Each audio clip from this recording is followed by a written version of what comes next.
Au nom du Père et du Fils et du Saint-Esprit, ainsi soit-il. Notre Père qui es aux cieux, que votre nom soit sanctifié, que votre règne arrive, que votre volonté soit faite sur la terre comme au ciel. Donnez-nous aujourd'hui notre pain de chaque jour. Pardonnez nos offenses, comme nous pardonnons à ceux qui nous ont offensés. Et ne nous laissez pas succomber à la tentation, mais délivrez-nous du mal, ainsi soit-il. Je vous salue Marie, pleine de grâce, le Seigneur est avec vous. Vous êtes bénie entre toutes les femmes, et Jésus, le fruit de vos entrailles, est béni. Sainte Marie, Mère de Dieu, priez pour nous pauvres pécheurs, maintenant et à l'heure de notre mort, ainsi soit-il. Saint Joseph, priez pour nous. Mon Saint Jean gardien, priez pour nous. Mon Saint Patron, priez pour nous. Tous les anges et les saints de Dieu, priez pour nous. Au nom du Père et du Fils et du Saint-Esprit, ainsi soit-il. Bonsoir, on continue avec le catéchisme sur le sacrifice, et le sacrifice par excellence, la croix.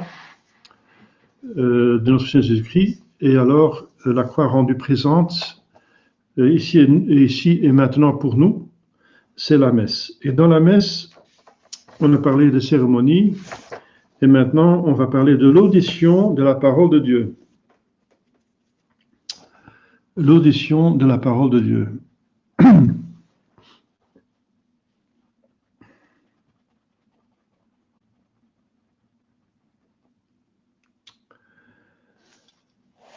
La parole de Dieu est la nourriture de nos âmes, comme le pain est celle des corps, parce qu'elle leur conserve la vie, les fortifie et les rassasie.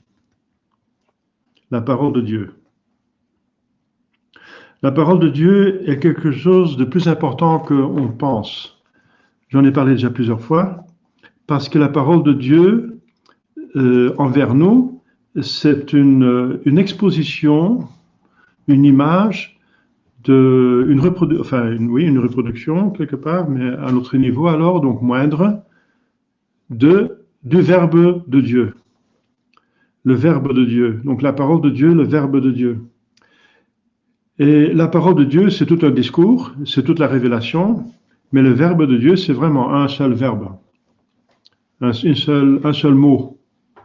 Et ce mot est Dieu. Dieu.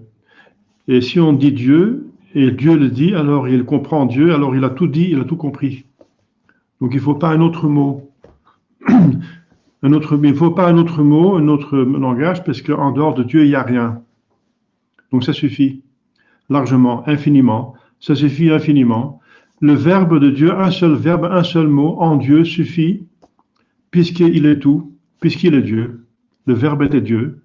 En Dieu, il y avait le Verbe. Au commencement, il y avait le Verbe était en Dieu et le Verbe était Dieu. Voilà. Le Verbe était en Dieu et le Verbe était Dieu. C'est pour ça qu'il y a un seul Verbe. Mais ce Verbe s'est fait chair. Il habitait parmi nous. Il a voulu se faire participer, se partager. Il a voulu aussi faire de nous, quand on l'accepte, des fils de Dieu. C'est l'évangile de Saint Jean. Sur tous ceux qui l'acceptent, il a donné le pouvoir de devenir fils de Dieu. Ça veut dire, le fils de Dieu, c'est le Verbe. Donc, on devient fils de Dieu en participant au Verbe. C'est pour ça qu'il faut croire. Si on croit le Verbe, la révélation, on devient participant du Verbe. On absorbe la parole de notre âme, et notre âme va l'accepter comme vérité, et va l'exécuter, parce que la vérité est aimée. La vérité en Dieu engendre toujours l'amour, parce que la deuxième personne souffle toujours le Saint-Esprit avec le Père. Donc cette vérité va automatiquement, de nature, provoquer, produire de l'amour. Et en nous, notre âme, c'est la volonté qui va accepter cette vérité proposée par l'intelligence et par la foi, et va tendre vers avec toutes ses forces, et donc vouloir vivre en accordance avec cette vérité, avec cette révélation. Et de cette façon, quand elle a prouvé après un certain temps, parce qu'on peut être versatile, on peut tomber, n'est-ce pas, dans l'infidélité, donc il faut un certain temps pour prouver sa fidélité, eh bien alors on mérite le ciel.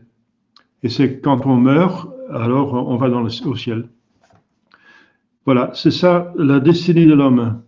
C'est d'accepter cette parole de Dieu, de l'aimer, d'en vivre, de la réaliser autant que ça concerne la vie morale, donc les mœurs. Même dans la vie intellectuelle, il faut croire ce que Dieu a révélé, sinon on est hérétique, n'est-ce pas? Donc voilà, c'est comme la nourriture de l'âme. L'âme absorbe cette vérité qui engendre en l'âme l'amour, qui est le Fils qui envoie le Saint-Esprit. Hein. Après la Pâque, il y a le Pape Pentecôte, qui est accepté dans l'âme.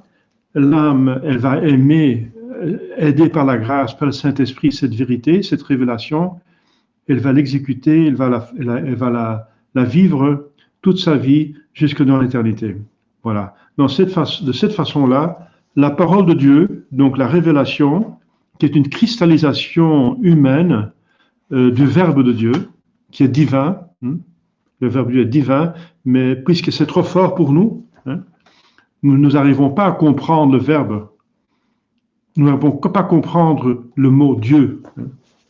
Pour Dieu, ça suffit, n'est-ce pas, un verbe. Dieu est Dieu, donc il comprend Dieu, il aime Dieu, et c'est infini, et c'est tout, n'est-ce pas? Ça comprend tout. Mais pour nous, ce n'est pas possible, puisque nous avons des facultés limitées. Donc, pour nous, il faut que ça se cristallise, comme la lumière, par le cristal, montre plusieurs couleurs pour mieux comprendre de quoi il s'agit. Toutes ces couleurs qui sont contenues dans le blanc, dans la lumière, mais qu'on ne comprend pas. On ne comprend pas parce qu'on n'a pas cette intelligence, cette capacité pour pénétrer la lumière, pour voir qu'il y a plusieurs couleurs dedans. On ne peut pas voir dans le mot Dieu toutes les perfections qu'il a en degré infini et comprendre l'infinité de ces perfections. On n'a pas cette capacité de compréhension. Et c'est pour ça que Dieu, par condescendance, par bonté, va descendre, par condescendance, va descendre vers nous, se rendre semblable à nous pour rendre plus acceptable, plus digestif, disons, plus compréhensible Dieu. Dieu va se communiquer à nous autant que la créature est capable de l'accepter, Dieu, autant que. Donc c'est limité. Hein. Et donc ça dépend de notre nature, comme pour la Sainte Vierge. Donc Dieu s'est arrêté à la nature humaine pour combler la Sainte Vierge de dons, mais pour nous aussi, de notre volonté. Pour la Sainte Vierge, il n'y avait pas de problème avec sa volonté parce qu'elle disait toujours oui. Mais pour nous, il y a le oui mais, etc., et le non, etc., les péchés. Et donc le don de Dieu est encore limité par cela, par rapport à nous. Il est limité pas seulement par notre être, mais par notre agir. Il y a des gens qui se ferment totalement et qui vont en enfer, donc c'est encore plus grave, bien sûr. Donc c'est comme ça que Dieu veut se communiquer autant que possible. La parole de Dieu dans ce sens-là est donc la nourriture de nos âmes, comme le pain est celle des corps. Et Jésus le dirait, je vis de toute parole qui vient de Dieu. Alors maintenant, on comprend un peu mieux ce que Jésus voulait dire. Parce qu'elle leur conserve la vie surnaturelle, enfin le pain, la vie naturelle, et la parole de Dieu, la vie surnaturelle, les fortifie et les rassasie. La parole de Dieu fortifie l'âme, parce que la connaissance est une force. Je viens de dire hier que dans ces temps de crise, on a besoin de beaucoup de force, donc beaucoup de grâce, de force surnaturelle. Eh bien, il y a 3 dévotions qui donnent le plus de force. Le plus de force. Ce sont les 3 dévotions qui sont conseillées par le père Edvard Pope et Saint Don Bosco. Et ces 3 dévotions, c'est la dévotion à l'hostie blanche, à la dame blanche, la blanche dame, et à l'homme blanc. Voilà. Les 3 dévotions blanches. L'hostie blanche, c'est la messe, par préférence avec la communion. Il n'y a pas plus fort, n'est-ce pas, plus fort communication de grâce que les sacrements. Et dans les sacrements, c'est le très saint sacrement, c'est le sacrement le plus fort de tous, n'est-ce pas? C'est Dieu qui se communique vraiment à la consécration. Il vient avec toutes ses grâces de la croix. Et à la communion, il les communique. Donc il n'y a pas plus fort que ça. Et deuxièmement, la dame en blanc, hein, c'est la Marie. La dévotion à Marie, après la dévotion à la Sainte Messe, la communion, la dévotion qui donne le plus de grâce. Mais la troisième, c'est l'homme en blanc, c'est le pape, ça veut dire qu'il représente la doctrine infaillible qui est cristallisée dans les catéchismes. Donc dans l'écriture sainte, approuvée par l'Église avec des notes, bien sûr, avec des notes d'explication. Et surtout les catéchismes, parce que le catéchisme contient toute la doctrine qui est dans l'écriture sainte et la tradition en même temps. Donc la tradition qui est une deuxième source. Il y a deux sources de révélation, comme vous savez, l'écriture sainte et la tradition. Eh bien, ces deux sources sont cristallisées dans les catéchismes. Donc l'étude des catéchismes, l'étude de la parole de Dieu, c'est une troisième, donc la parole infaillible.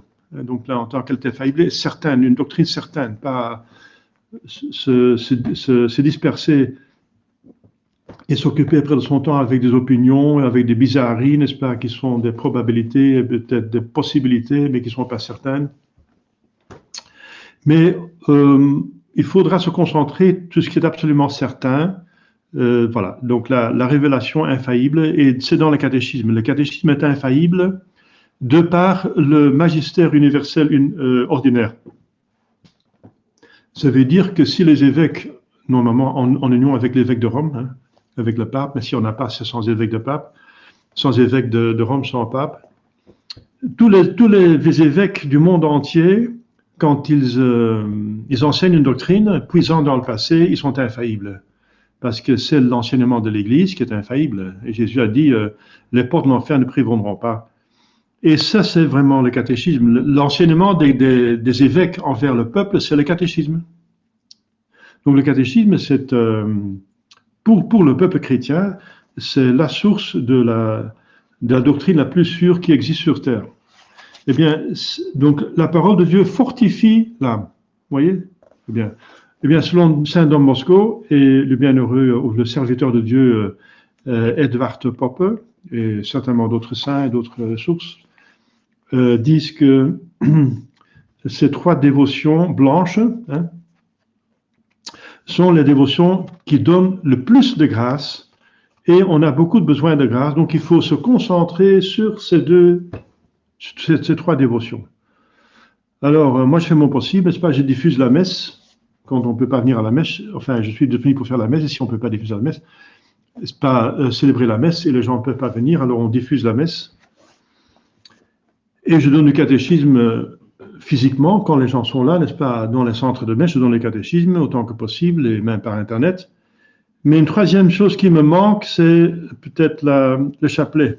Moi, personnellement, je prie le chapelet tous les jours, mais peut-être qu'il faudra quelqu'un qui se concentre sur cette troisième dévotion blanche, n'est-ce pas? Donc, il n'est pas encore diffusé, enfin, pas par ma personne, pas par mon intermédiaire, par mon organisation, le chapelet en ligne. Madame Trèche l'a fait un temps, je pense qu'elle ne fait plus. C'est dommage, parce que c'est une très bonne initiative. Et il faudra le faire par préférence en latin, que plusieurs personnes peuvent suivre, les francophones, les anglophones, les néerlandophones, etc.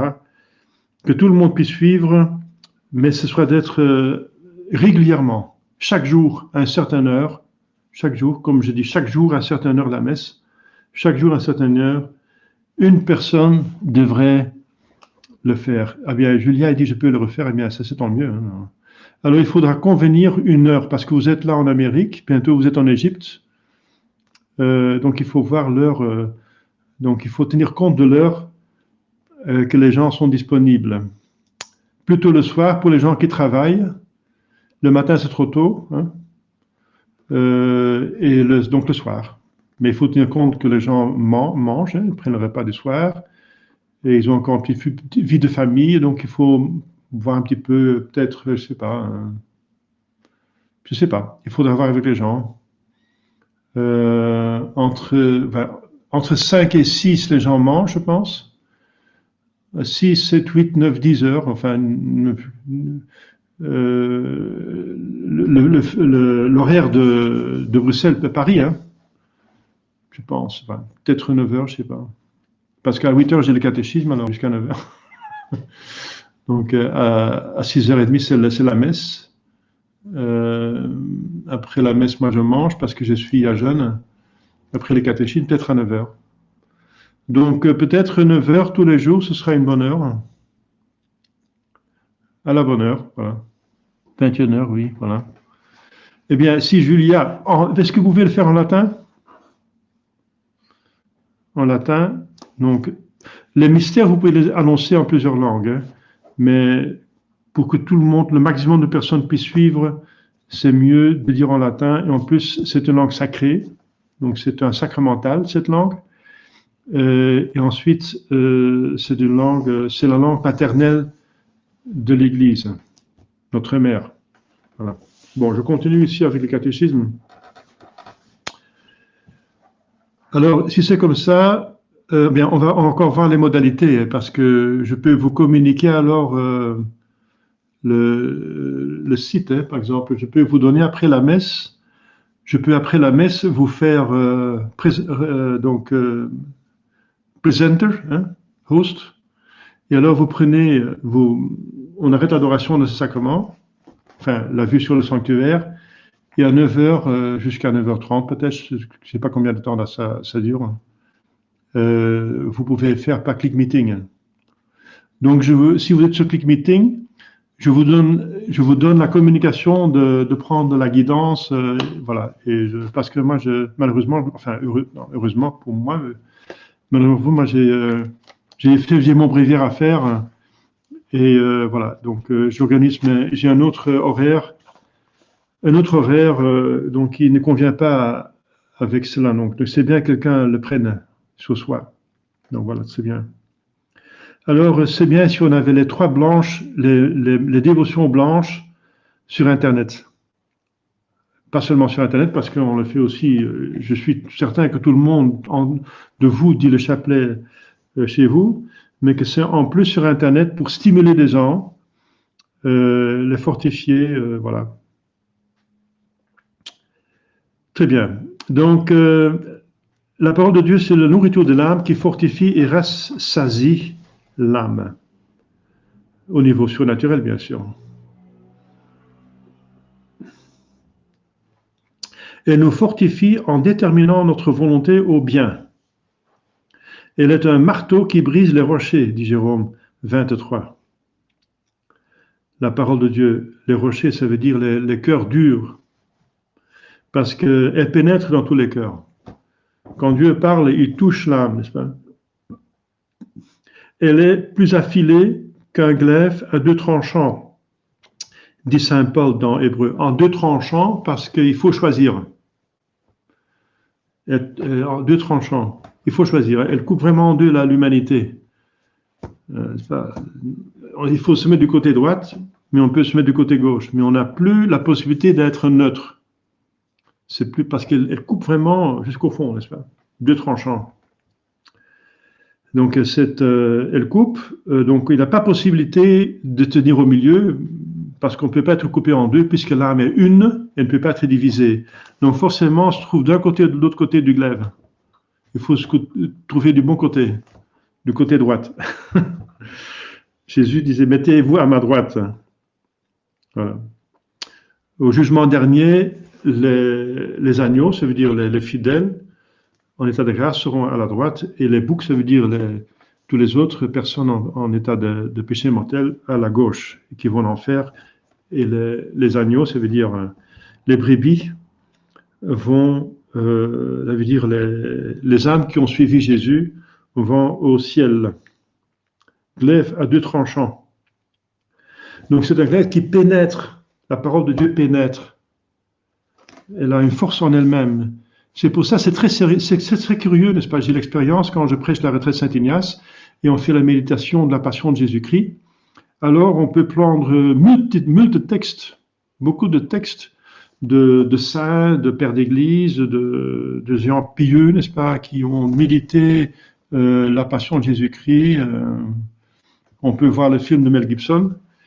Mais il n'y a rien si, à chaque fois qui est touchant, que justement lire l'évangile.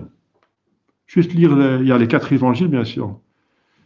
On peut lire les 4 récits de la Passion l'un après l'autre, ou bien on prend Les 4 évangiles en un seul. En tout cas, c'est indifférent. Mais comme saint Paul le dit, la parole de Dieu a une force en elle-même, intrinsèque.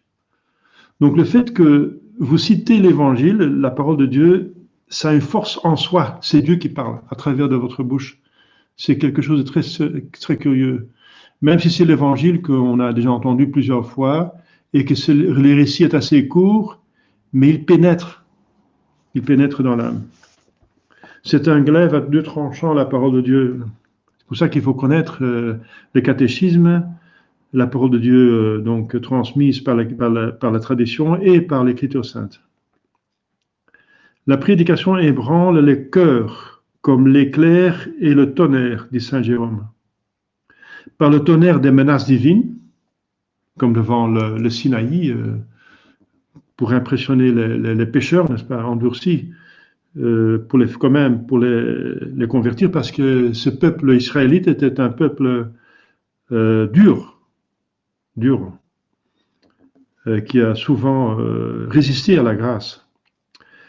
Par le tonnerre des menaces divines et par les éclairs, le sommet de la montagne Sinaï était en flammes, dit l'Écriture sainte. Et on voit en Arabie le Sinaï, on voit que le sommet était noir, effectivement, toujours noir jusqu'à présent. Le vrai Sinaï, parce qu'on s'est trompé de lieu. Donc le vrai Sinaï, on l'a trouvé,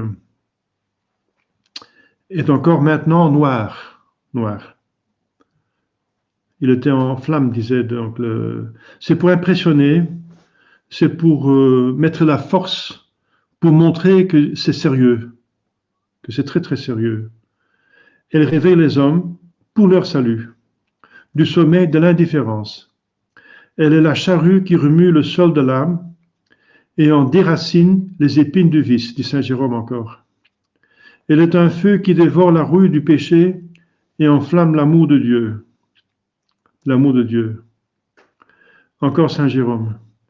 Elle favorise la croissance dans la vertu, comme la pluie qui tombe du ciel pour arroser la terre, la rendre fertile et lui faire produire le pain que nous mangeons.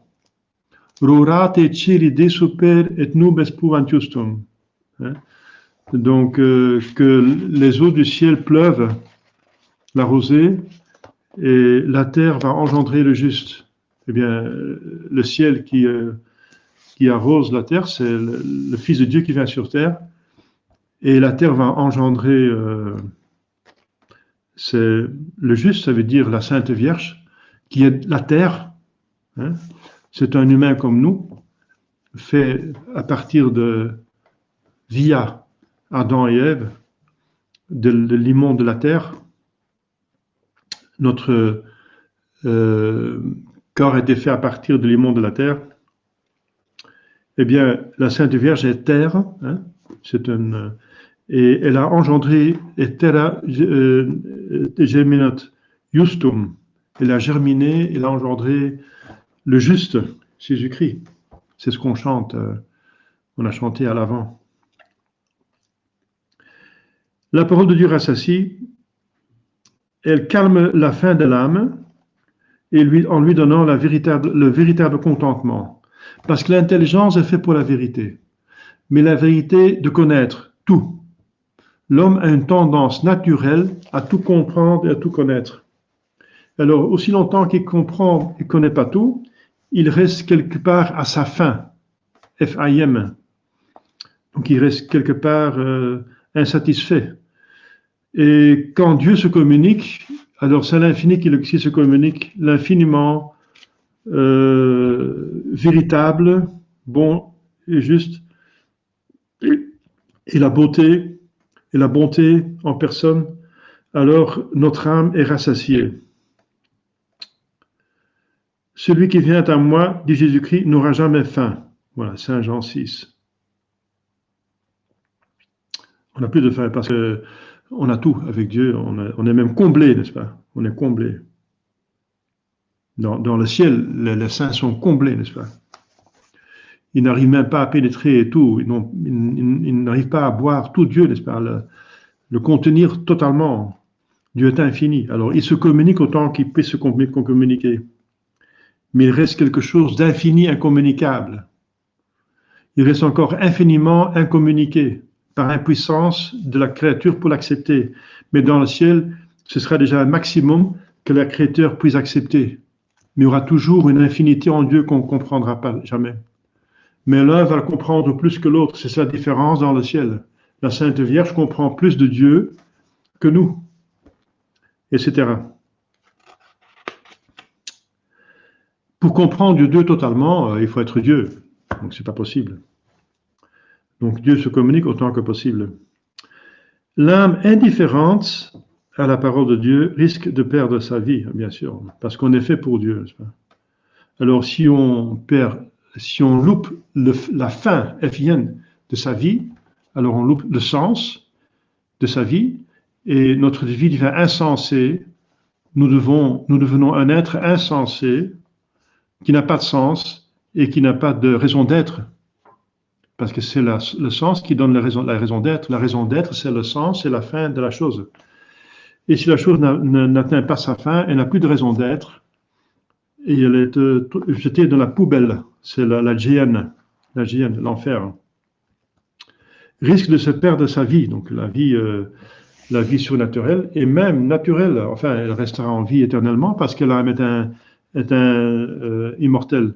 Mais dans l'enfer, il n'y a pas de vie. Ça veut dire ce n'est pas une vie. On vit, mais ce n'est pas une vie. Voilà. C'est une expression, je n'ai pas de vie, ça veut dire je n'ai pas de vie qui vaut la peine. Voilà. Eh bien, les peines de l'enfer font que votre vie n'a pas de peine, ne vaut pas la peine. Ne vaut pas la peine, mais elle mérite la peine. Donc c'est c'est triste, c'est absolument à éviter. C'est comme un voyageur qui marche sans lumière dans les ténèbres, celui qui rejette la parole de Dieu, parce qu'il ne sait pas où il doit aller pour atteindre son but. Il ne veut pas le savoir. Nous sommes dans un pèlerinage vers le ciel. Nous ne parviendrons pas à la béatitude sans la lumière de la parole de Dieu, qui éclaire notre intelligence et nous apprend à connaître notre chemin et notre but, Saint Augustin. Tout périrait si le soleil cessait de luire. Bien sûr, bien sûr. Figurez-vous qu'il y a une guerre atomique. Les ordinateurs immenses, donc les plus forts ordinateurs l'ont calculé.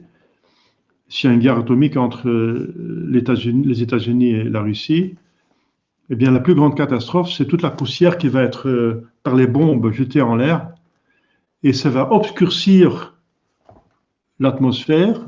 Le soleil ne va plus pénétrer, et ce sera la plus grande catastrophe parce que pendant 3 jours, il y aura les ténèbres. Selon les ordinateurs, il y aura, s'il y a une guerre atomique entre les États-Unis et la Russie, il y a 3 jours de ténèbres. Et ces jours de ténèbres, ils vont empêcher, ils vont tuer toutes les récoltes de la terre, et ça va encore ça va encore refroidir la terre, et ça va détruire la plupart, sinon toutes les récoltes. Donc il y a une famine mondiale. Donc selon le calcul de ces ordinateurs, une guerre atomique entre les États-Unis et la Russie, à part les bombes, les dégâts que fait la radioactivité, il y a encore un plus grand fléau, c'est les 3 jours de ténèbres qui vont causer une famine mondialement et vont faire périr peut-être 2/3 de la population. Hein. Voilà. Donc c'est ce qui se passe quand le soleil ne luit plus. Eh bien le soleil, c'est une image de Dieu. Si Dieu ne nous communique pas ses rayons de lumière, ses paroles, sa révélation, eh bien toute la terre va périr. On va tomber dans l'enfer, on va dans les ténèbres, on va tomber dans les plus grandes misères. Toutes les âmes mourraient spirituellement sans la parole de Dieu, qui est le soleil de notre âme, dit Saint Bernardin. Alors, ensuite, tout chrétien est par conséquent obligé ou d'assister souvent au sermon. Voilà. Donc c'est pour ça que les prêtres doivent prêcher à la messe et qu'à la messe, il faut écouter le sermon. Parce que le sermon, c'est quoi un sermon? Le sermon, c'est une explication de l'évangile. Sinon, c'est une prédication quelconque. N'est-ce pas? Donc on peut prêcher dans la retraite Saint-Ignace, on peut prêcher pendant un pèlerinage, on peut prêcher lors d'autres occasions. Mais si dans la messe, on explique l'évangile, et c'est demander, c'est pas exiger, mais c'est demander, par préférence, d'expliquer l'évangile, et c'est ce que je fais maintenant, les derniers temps, presque toujours, expliquer l'évangile, pour me conformer le plus possible à l'Église, sauf s'il y a une nécessité spéciale. Alors, si les gens ne connaissent pas le catéchisme, il faut donner le catéchisme, ils n'écoutent pas le catéchisme en semaine, alors il faut donner le catéchisme pendant le sermon du dimanche. Hein. Mais donc le sermon, c'est donc l'explication des évangiles. Et les évangiles, c'est l'enseignement le plus important dans ce Seigneur Jésus-Christ, comme vous savez. C'est l'enseignement de Jésus-Christ. Ou de lire les livres pieux, je dirais et lire. C'est bien de lire tous les jours un livre pieux. Les gens aiment beaucoup de lire des explications de la messe, des textes de la messe, par exemple l'année liturgique de Dom Guéranger, c'est très apprécié par les fidèles. Et ce qui est encore plus apprécié par les fidèles, c'est un livre qui donne un court résumé de la vie du saint du jour. C'est aussi c'est très édifiant aussi, n'est-ce pas? Parce qu'ils donnent toujours des exemples des vertus qu'on peut imiter, et c'est toujours très réconfortant de voir qu'il y a eu des gens comme nous, qui avaient les faiblesses et toutes les forces et faiblesses que nous avons, qui ont réussi à devenir des saints. Et comment est-ce qu'ils l'ont fait? Voilà. C'est très intéressant de le lire. Donc, il y a plein de livres comme ça, mais consultez-moi pour demander où acheter, parce qu'il y a plein de choses qui sont modernistes et qui sont fausses, n'est-ce pas?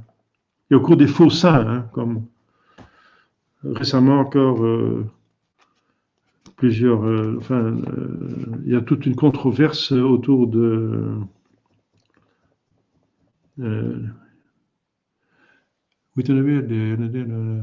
le père Carme Coulard de Meest a averti contre Marthe Robin, c'est ça. Ouais.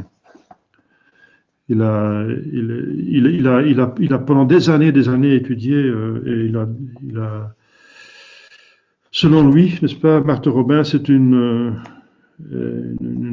trompeuse. C'est une fausse mystique. Bon, donc il faut faire attention, n'est-ce pas? Il faut plutôt, presque, disons, pour être certain, lire des livres qui sont approuvés par l'Église, qui sont écrits par des saints et approuvés par l'Église. Donc, l'obligation d'écouter. Et dans cette lecture que vous faites, par exemple en semaine, il ne faut pas se hâter. C'est pas la quantité qui compte, mais la qualité, la profondeur. Par une seule parole, par une seule phrase, on peut être touché et la grâce peut se communiquer par une seule phrase. Par exemple, Thérèse d'Avila, quand elle méditait notre Père, elle s'arrêtait notre Père.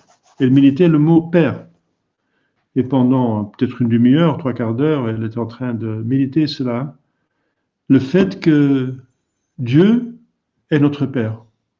C'est possible que nous sommes des pauvres créatures et Dieu est un être infiniment saint et parfait, et que cet être infini, n'est-ce pas, nous considère comme ses enfants et nous donne même une enfance. Voilà, Dieu est notre Père.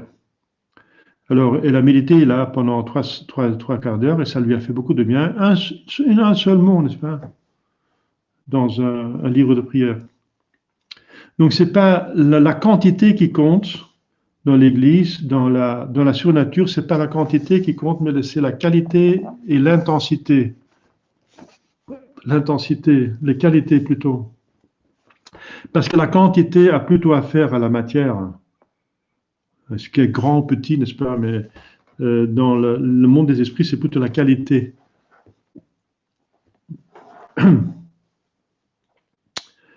Donc il ne faut pas se hâter, mais lire en méditant. La lecture méditative est à conseiller fortement. Si l'on veut en retirer du profit, il ne faut pas penser qu'on n'a rien fait si vous avez seulement lu quelques lignes. Et vous aurez ça, par exemple, si vous lisez le livre Imitation de Jésus-Christ. Il est tellement profond qu'on peut méditer pendant une demi-heure sur un petit paragraphe de quelques lignes. C'est tout à fait convenable.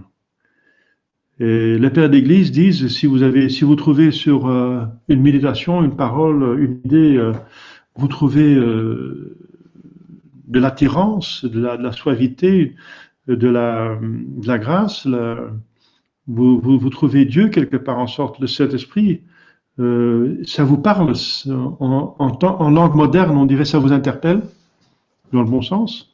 Alors restez là-dessus comme une abeille qui reste sur une fleur pour aller trouver du miel, des nectars. Elle reste sur la fleur aussi longtemps qu'elle trouve du nectar. Ça vaut pas la peine d'aller ailleurs aussi longtemps qu'il y a du nectar dans la fleur. Voilà. Donc si dans une parole, dans une phrase, on trouve quelque chose, ça nous parle, et on veut mieux comprendre, faire pénétrer, parce qu'on est des êtres illimités et on est confronté avec quelque chose d'infini, Dieu, n'est-ce pas, et tout ce qui est de Dieu. Alors c'est normal qu'on va un peu lentement. Et alors c'est normal qu'on peut s'arrêter à une phrase. Et on peut méditer là-dessus. Et les pères de l'Église disent c'est tiré comme une abeille du nectar de la fleur, n'est-ce pas? Et le nectar, ça va être converti en amour de Dieu, en miel. Voilà. Parce que de plus qu'on comprend Dieu, de plus qu'on va comprendre qu'il est infiniment aimable et de plus qu'on va l'aimer. C'est ça, tout le mécanisme surnaturel, n'est-ce pas, qui est magnifique. Il en est d'elle comme la nourriture.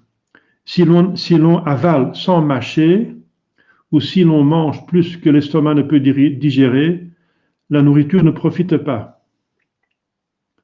Il faut, dit Sainte Hugues, hein. Il faut ensuite l'appliquer à soi-même, ce qu'on a entendu, parce que ça ne doit pas être une intelligence purement spéculative. Ça doit descendre dans la volonté, puisque le Verbe spire toujours le Saint-Esprit. La parole de Dieu, le Verbe de Dieu spire toujours le Saint-Esprit avec le Père. Donc c'est une vérité qui doit amener à plus d'amour. Sinon, elle reste frustrée, c'est pas bien. Connaître la religion et pas l'appliquer, c'est même condamnable, c'est très dangereux, n'est-ce pas? De plus qu'on sait, de plus qu'on sera jugé sévèrement, parce qu'on ne pourra plus dire je ne savais pas. Donc ça doit améliorer notre vie. Il faut l'appliquer à soi-même et il faut améliorer sa vie. Il faut devenir meilleur, il faut corriger ses vices, en développer ses vertus, et tout, surtout par amour de Dieu et l'amour du prochain par amour de Dieu.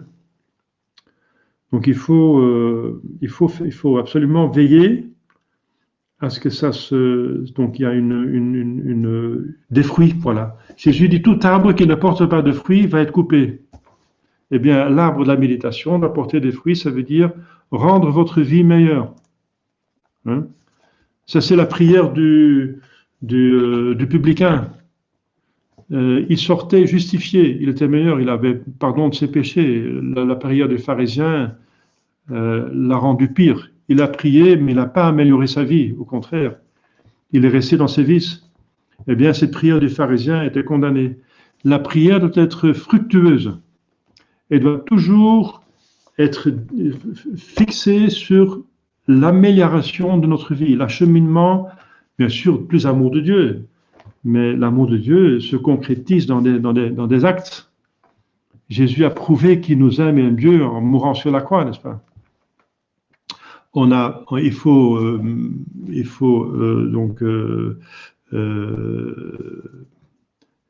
témoigner de Dieu, mais aussi il faut faire ce qu'il nous a demandé.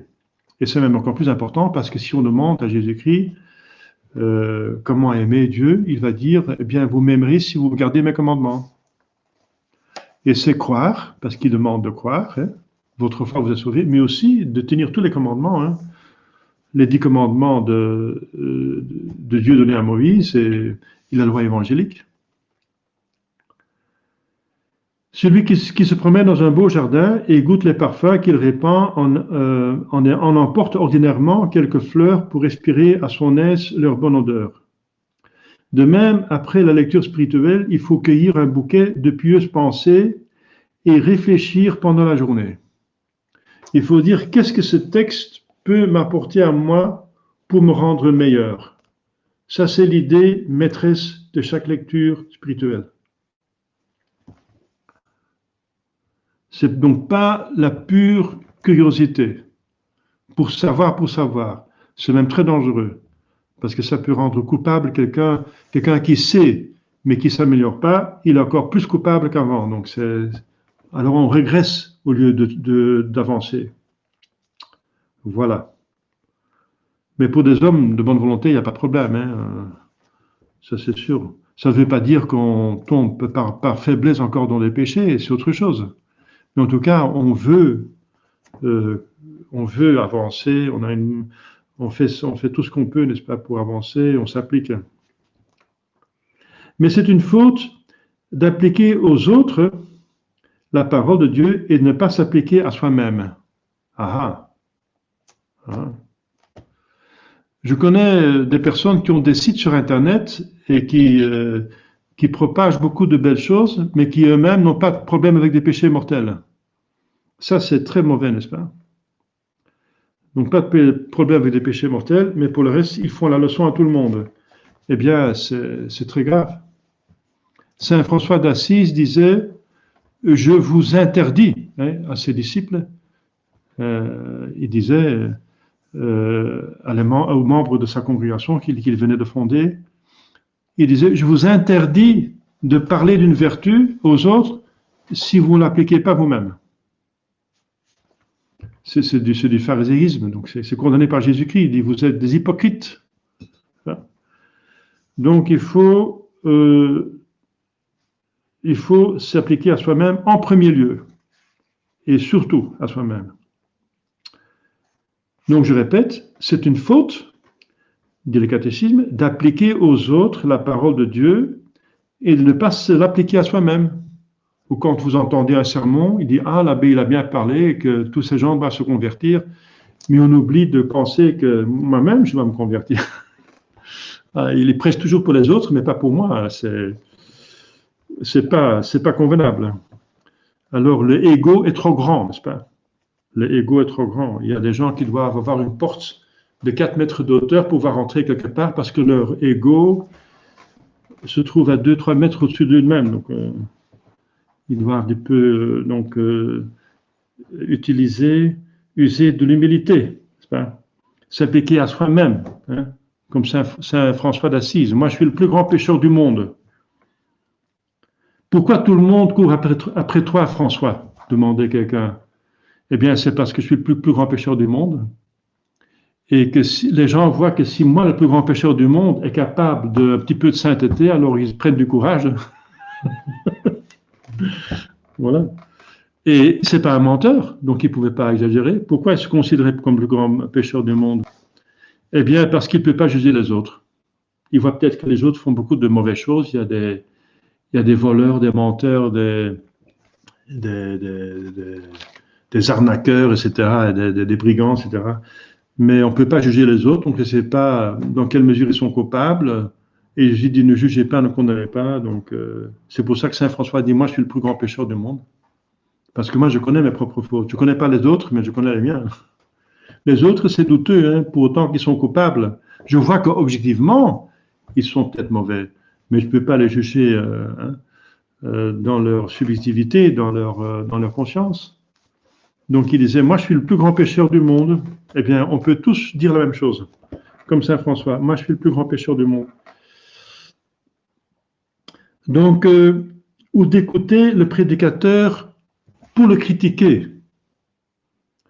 Oui, je connais une dame dans un prieuré où j'étais, alors à la messe du dimanche, elle se mettait avec son enregistrement en dessous de l'haut-parleur pour enregistrer mon sermon, pour voir si j'avais pas dit une hérésie quelque part, pour contrôler. Bon, elle m'a jamais surpris sur une hérésie, heureusement, grâce à Dieu. Mais c'est quand même curieux d'enregistrer les sermons, pas pour les écouter mieux, pour que ça nous fasse du bien, mais pour contrôler l'abbé, pour le critiquer. Bon, il y avait une circonstance atténuante, c'est qu'il y a des prédécesseurs, effectivement, qui étaient avant moi, là, et qui ont prêché effectivement des bêtises. Bon, alors vous voyez, moi non plus, je ne juge pas cette personne, mais c'est quand même, il faut faire attention quand même. Bien sûr, il faut contrôler les prêtres. Si on a un doute que le prêtre dit la vérité, hein, bien sûr, c'est le grand drame de l'Église, que l'Église a été détruite à partir de la papauté, des évêques, du concile, les hérésies, donc des prêtres, etc. Ça, c'est le grand drame. Mais c'est pas normal. C'est pas normal.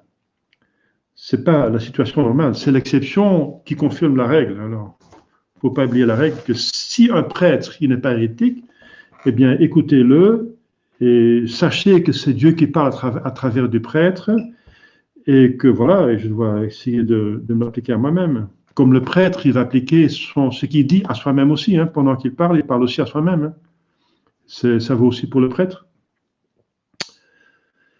Ou de ne pas observer la parole de Dieu parce que le prédicateur ne l'observe pas. Ah oui, bien sûr. Ça, c'est ce que Jésus dit, n'est-ce pas, lui-même. Il dit, écoutez les pharisiens, mais ne faites pas ce qu'ils font. Ça veut dire, écoutez-les parce qu'ils ne sont pas des hérétiques. Avant qu'ils avaient refusé cette vérité qu'il soit fils de Dieu, ce sera après. Mais au début, il disait, écoutez les pharisiens parce qu'ils ne sont pas des hérétiques.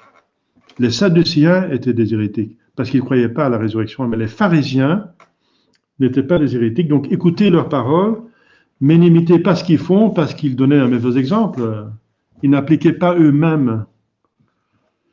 Donc c'était pas parce que les pharisiens n'observent pas les 10 commandements de Dieu qu'il fallait pas observer les 10 commandements de Dieu, dit Jésus.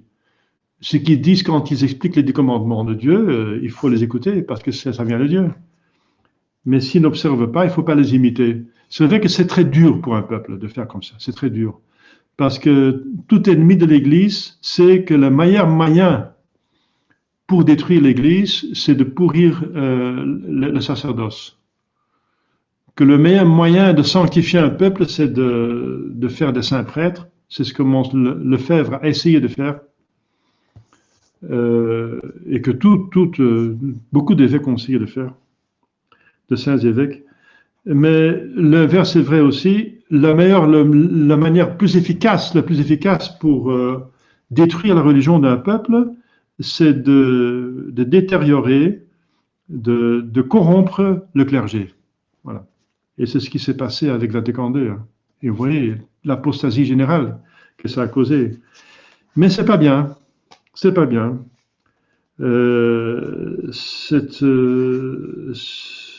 Voilà. Jésus dit lui-même qu'il faut pas laisser tomber la foi parce que les prêtres laissent tomber la foi. Mais c'est difficile, c'est vrai. Alors il faut encore plus prier et prier pour des bons prêtres. Donc il faut s'appliquer le sermon à soi-même. Très important. Quand on entend le sermon, pas qu'est-ce qu'il dit, comment il le dit, ça vaut pour les autres. Non, la première préoccupation, c'est qu'est-ce que moi, je peux en tirer du bien pour moi-même. Parce que la plus grande tâche que nous avons sur Terre, c'est de sanctifier notre âme. C'est lié au ciel. Donc la plus grande tâche, c'est de nous rendre saints, nous-mêmes. Et dans la mesure que nous sommes saints nous-mêmes, nous sommes capables de sanctifier les autres.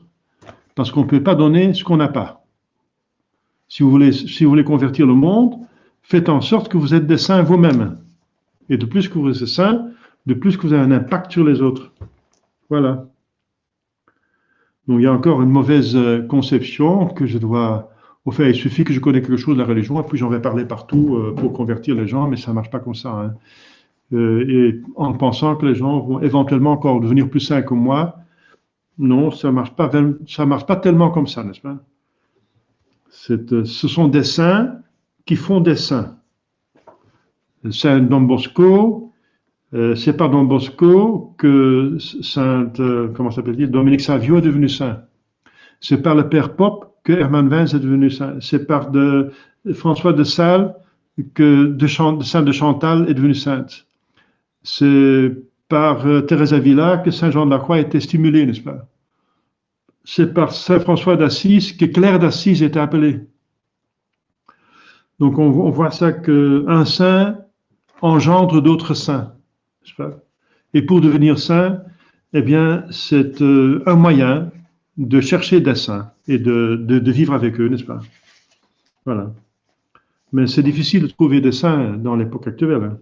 Si on trouve déjà quelqu'un qui n'est pas hérétique et schismatique, c'est déjà beaucoup, n'est-ce pas? Nous sommes dans des temps très, très difficiles, enfin, sans juger les autres, mais c'est vrai qu'un hérétique, un schismatique, normalement, il ne devient pas saint, parce que c'est la première chose pour devenir saint, c'est de croire. D'abord croire, et ensuite garder les commandements, hein. Donc Jésus, il faut d'abord croire, ça veut dire accepter la révélation, sans hérésie, sans schisme, n'est-ce pas? Et puis appliquer. Jésus demande d'abord de croire, et ensuite il demande de garder les commandements. Et c'est en gardant les commandements et la volonté, en faisant la volonté de Dieu, qu'on prouve qu'on l'aime et qu'on devient saint.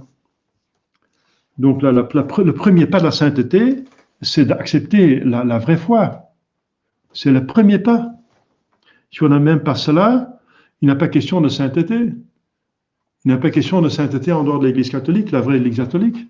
Il n'y en a pas. Cherchez un Saint François d'Assise chez les protestants, il n'y en a pas.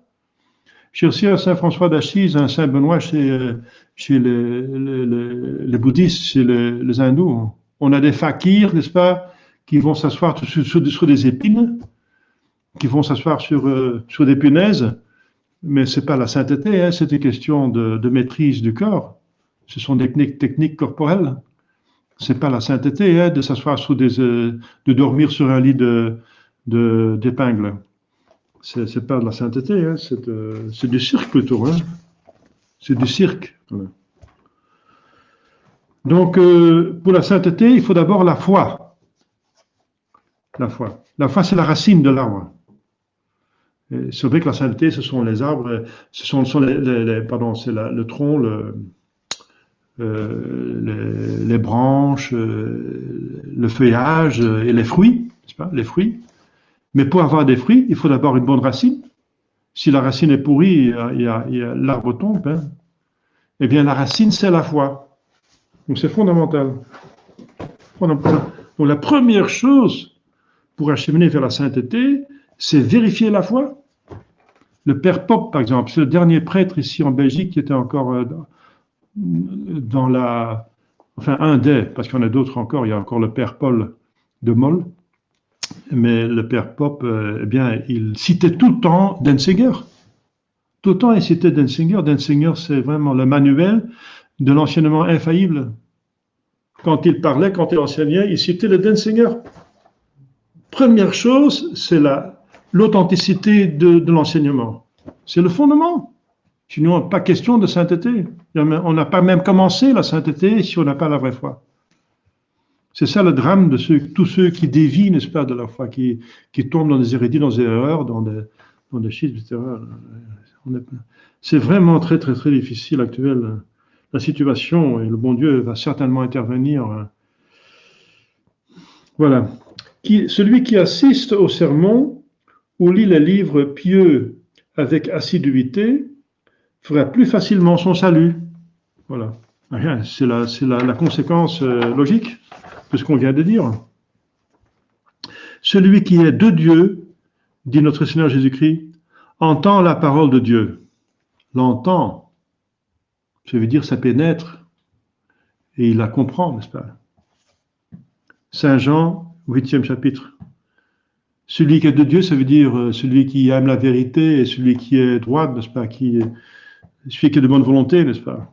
Qui est de Dieu, ça veut dire qui est de bonne volonté. Eh bien, il entend la parole de Dieu. Bienheureux ceux qui entendent la parole de Dieu et la gardent. Et la gardent, bien sûr. Il y a toute la parabole sur la semence qui tombe sur le chemin dur, ou dans les épines, ou sur les ronces, sur le rocher, ou bien dans la bonne terre. Hein. Eh bien, il faut être la bonne terre qui accepte avec les meilleures dispositions la parole de Dieu dans notre cœur. Cette bonne terre, c'est notre cœur qui s'ouvre, qui est totalement ouvert à la vérité, qui est la condition de l'amour de Dieu. La condition de l'amour. Tout le monde veut l'amour, tout le monde aime l'amour. Mais l'amour passe par la vérité. Hein. Le Saint-Esprit n'existe pas sans le Verbe, sans la parole, sans la vérité. Dieu le Père ne spire jamais le Saint-Esprit sans le Fils. Donc il n'y a pas d'amour sans la vérité. Si on veut aimer, et tout le monde aime l'amour, eh bien appliquez-vous à connaître la vérité et l'appliquer et l'accepter. Voilà.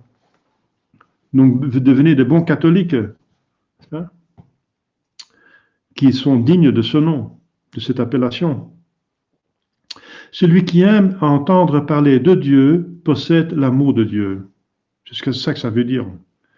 Car on entend volontiers parler de ce que l'on aime. Or, celui qui aime Dieu est en état de grâce. C'est pour ça que Jésus dit, maintenant on comprend, celui qui est de Dieu entend la parole de Dieu. L'appétit est un signe de bonne santé. Ainsi, le désir de la nourriture céleste est le signe le plus certain que notre âme est saine, dit saint Jean Chrysostome, c'est-à-dire en état de grâce.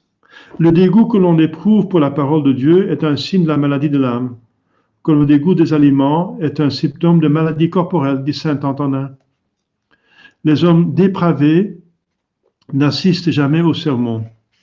La parole de Dieu est odieuse aux hommes méchants, comme la lumière est pénible à l'œil malade.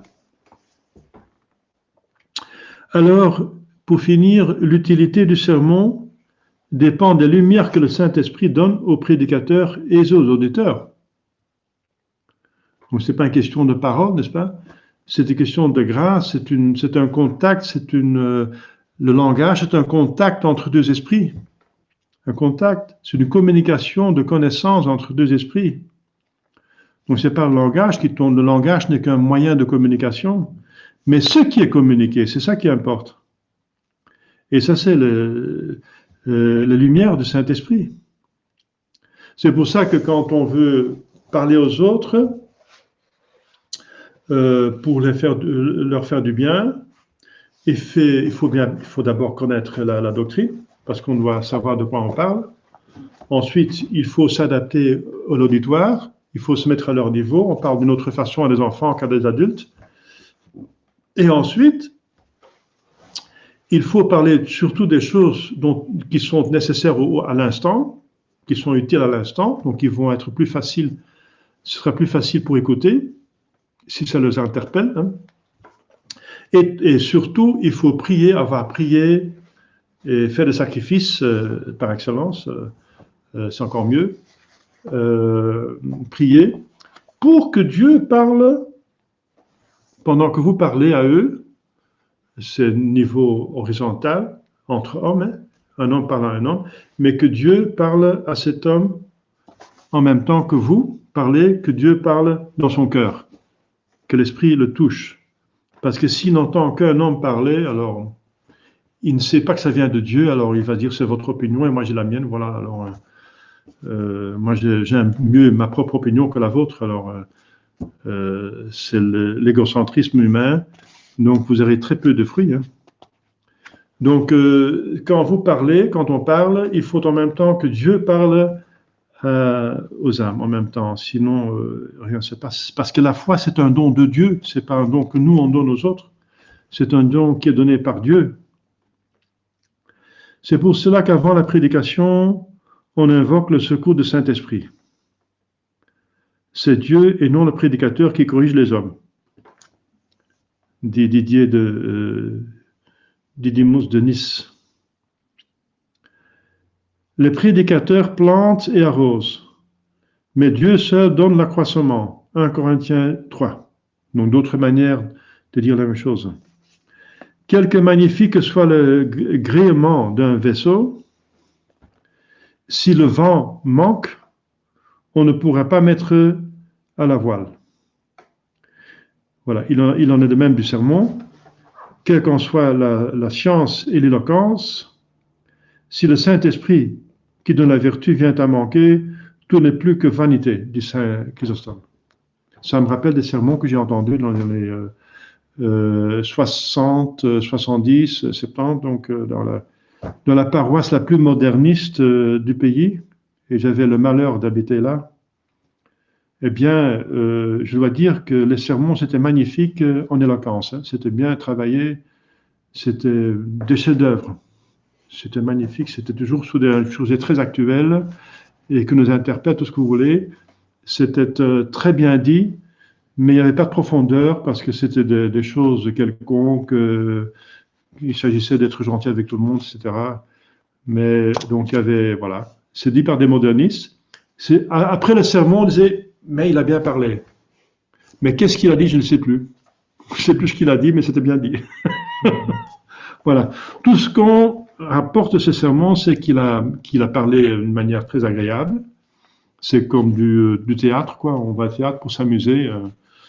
Mais après avoir entendu une blague, on oublie la blague. Mais c'est très amusant. Eh bien, c'était des sermons dans ce genre-là, n'est-ce pas? C'était même pas des sermons, parce qu'un sermon, c'est l'explication de l'évangile. Donc, c'était très bien dit, n'est-ce pas? C'était vraiment, ce sont des maîtres en psychologie, et c'était vraiment très, très bien fait. Ce sont des petites pièces maîtresses, n'est-ce pas? C'était très soigné, très étudié, travaillé, mais ça n'apportait rien. C'était vide. Ah, il sait bien parler, celui-là, il parle bien, hein, voilà. C'est comme Démosthène qui avertissait les Athéniens de la menace de Démosthène. Et les Athéniens, mec, il parle si bien, hein. On va l'écouter, il parle si bien. Alors il écoutait parce qu'il parlait bien, Démosthène, mais ce qu'il disait de se préparer à la guerre contre les Macédoniens, on s'en fichait, quoi. Eh bien, la Grèce a fini par se faire envahir par la Macédoine, hein, par Philippe, Philippe, qui est le père d'Alexandre le Grand. Voilà. Si le vent manque, on ne pourrait pas mettre à la voile. Un serviteur de l'Évangile, rempli du Saint-Esprit, se présente comme un ange et touche les cœurs les plus durs, dit Saint Jean d'Avila. Tels furent Saint François qui convertit par ses sermons 70 000 hérétiques. On parle de Saint François de Sales, hein, à Genève. Saint Dominique, Saint Antoine de Padoue, Saint Jean Népomucène, qui eurent tant de succès. À la vue d'une belle écriture, on n'admire pas la plume, mais l'écrivain. À un bon sermon, il ne faut pas louer le prédicateur, mais le Saint-Esprit, dit saint Thomas d'Aquin. La parole de Dieu ne produit pas toujours ses effets immédiatement. Elle est comme la semence qui se lève et ne donne des fruits qu'après un certain temps, parce qu'il faut que ça pénètre, qu'on se rende compte de ce quoi il veut. Vous voyez, il y a des gens qui doivent ruminer, qui doivent réfléchir, qui doivent... voilà. Ça doit entrer dans le cœur, dans le sentiment, dans la mémoire aussi, n'est-ce pas, de ce qu'on a vécu déjà, faire des comparaisons, on comprend la profondeur de ce qui a été dit après un certain temps, peut-être. Bien souvent, elle reste stérile, puisque d'après Jésus-Christ, les 3/4 de la semence périssent, qui tombe sur la terre dure, ou la terre qui n'est pas ouverte, ou la terre qui s'occupe d'autre chose, comme des épines et des ronces. On est trop occupé avec le monde. Hein. Et quand elle donne des fruits, il ne donne pas la même chez tous les auditeurs. Parce qu'il y en a qui portent beaucoup de fruits et l'autre moins. Donc il y a plus ou moins de générosité. Voilà, alors Après, donc la fois prochaine, on va voir les sacrements en général. On a vu un sacrement, enfin, ça veut dire la messe, qui n'est pas un sacrement, mais c'est un rite. Mais dans la messe, il y a un sacrement, bien sûr, le sacrement de l'autel, le très saint sacrement de l'autel. Voilà. Est-ce qu'il y a des questions sur le sujet? Donc, qu'est-ce qu'on a vu? Eh bien, on a vu l'audition de la parole de Dieu, que la parole de Dieu est une nourriture de nos âmes, que l'âme est différente et risque de se perdre, que tout chrétien est par conséquent obligé d'assister souvent au sermon et ou de lire des livres pieux.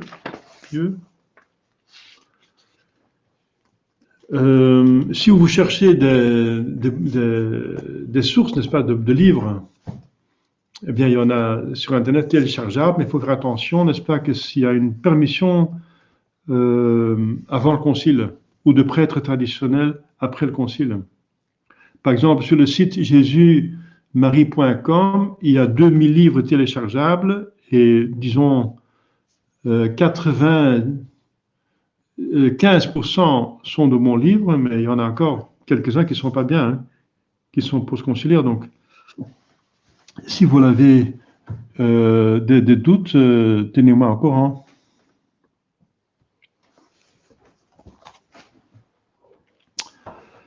Voilà, donc ensuite qu'il faut appliquer le sermon à soi-même, pas à soi-même, et pas tellement aux autres, et qu'il faut assister au sermon et même à la messe, comme à la messe, avec attention. Hein. Il faut être appliqué, il ne faut pas être distrait, sinon...